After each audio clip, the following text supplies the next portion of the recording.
పాలనలోకి రాగానే రైతు రుణమాఫీ అన్నారు, దానిపైన అతి గతి లేదు, ఒక్క అడుగు కూడా ముందుకు పడ్డ పరిస్థితి లేదు.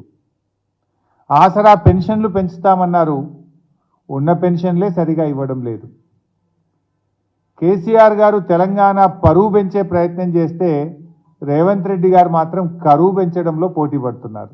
దేశమంతా కరువు ఉందనే చేతగాని మాటలు చెప్తూ రైతుల నోట్లో మట్టి కొడతా ఉన్నారు.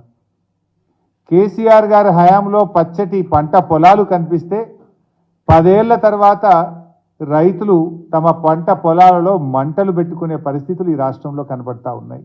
కేసీఆర్ గారు వ్యవసాయాన్ని శిఖరాగ్రంలో నిలబెట్టే రేవంత్ రెడ్డి గారు శిథిలావస్థలోకి చేస్తున్నారు.